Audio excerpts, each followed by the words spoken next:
हर रोज एक नई कहानी देखने के लिए चैनल को सब्सक्राइब करें। आशा एक बहुत ही सुंदर और आजकल की पढ़ी लिखी लड़की थी। घर के कामों के साथ साथ उसने अपने पढ़ाई को भी बखूबी संभाल रखा था। राधिका के परिवार में उसकी मां और वह रहते थे। वह एयर होस्टेस का कोर्स कर रही थी और उसका यह कोर्स अगले महीने में खत्म होने वाला था। एक दिन जब वह अपने इंस्टीट्यूट से घर आई तो मम्मी ने कहा, यह लो पानी और गर्मा गर्म खाना। आशा अपने रूम में जाती है, फ्रेश होकर वापस आती है और फिर खाना खाने लगती है। मां बेटी खाना खाते हुए बातें करती है। आशा कहती है, बस कोर्स खत्म होने वाला है, उसके बाद तो मैं एयर होस्टेस बन जाऊंगी और फिर आपको भी एरोप्लेन की सैर करवाऊंगी। मां जवाब देती है, अच्छा है, लेकिन जब तुम यह काम करोगी तो घर पर कब आया करोगी? आशा हंसकर कहती है, मां, आ जाया करूंगी कभी कभी जब फ्लाइन नहीं होंगी, और अभी तो मैं यहीं हूँ, फिलहाल खाना खाओ। मां फिर कहती है, अच्छा, एक काम कर दे, मैंने ज्वेलर को एक नेकलेस दिया था ठीक करवाने के लिए, तू जाकर ले आ। आशा कहती है, ठीक है मां, ले आती हूँ। राधिका अपनी मां का कहा मानते हुए ज्वेलर के पास जाती है और नेकलेस लेकर वापस घर आ रही होती है। तभी रास्ते में बाइक पर सवार दो चोर उसके हाथ से नेकलेस का बैग छीनकर भाग जाते हैं। राधिका चोरों के पीछे भागती है। तभी प्रेम नाम का लड़का उन चोरों के पीछे जाकर उनकी बाइक के पहियों के बीच डंडा डाल देता है, जिससे वे गिर जाते हैं। प्रेम उन चोरों को पकड़कर पीटता है और राधिका का नेकलेस वापस कर देता है।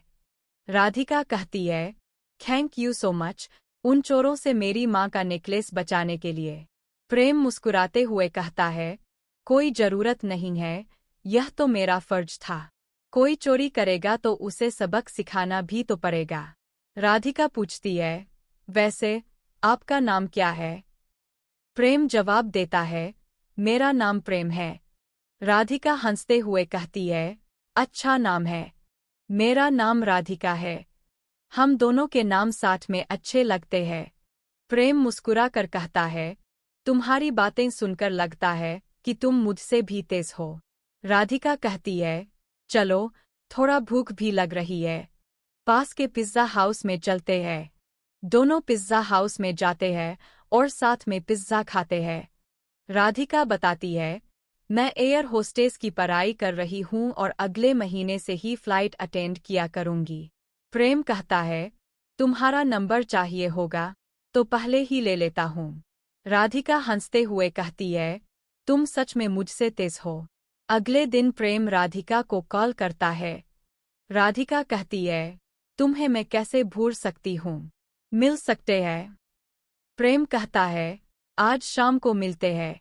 प्रेम और राधिका शाम को बोटिंग साइट पर मिलते हैं और एक दूसरे के साथ समय बिताते हैं। दोनों की दोस्ती और गहरी हो जाती है। एक दिन प्रेम राधिका को एक रोमांटिक जगह पर ले जाता है और प्रपोज करता है। राधिका खुशी से उसकी बात मान लेती है और वे दोनों शादी करने का फैसला करते हैं। लेकिन इस बीच राधिका की एयर होस्टेस की नौकरी लग जाती है। वह कहती है, प्रेम, हम अभी शादी कैसे कर सकते हैं? मैंने इस मुकाम तक पहुंचने के लिए बहुत मेहनत की है। प्रेम कहता है, मैं तुम्हारे बिना कैसे रहूंगा? राधिका कहती है, यह हमारा लव टेस्ट है, जिसमें हमें दूर होकर भी साथ रहना होगा। राधिका एयरपोर्ट पर चली जाती है और फ्लाइन अटेंडेंट का काम करने लगती है। उसकी काबिलियत को देखकर उसे इंटरनेशनल फ्लाइट में भी काम करने का मौका मिलता है। वह हफ्ते भर कभी थाईलैंड, कभी श्रीलंका, कभी बैंकॉक के लिए फ्लाइन अटेंड करती रहती है। प्रेम और राधिका एक दूसरे को बहुत मिस करते हैं और वीडियो कॉल पर बात करते हैं।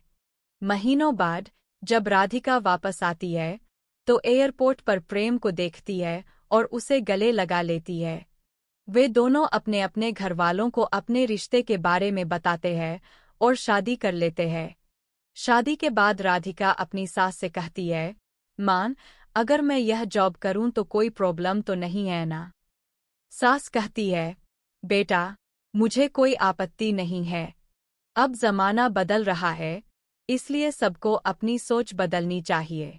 बस तू बीच बीच में घर आती रहना। राधिका कहती है, थैंक यू सो मच, आपने मेरे ऊपर से बहुत बड़ा बोझ उतार दिया। समय बीतता है और राधिका अपने जॉब के साथ साथ अपने परिवार को भी संभालती है।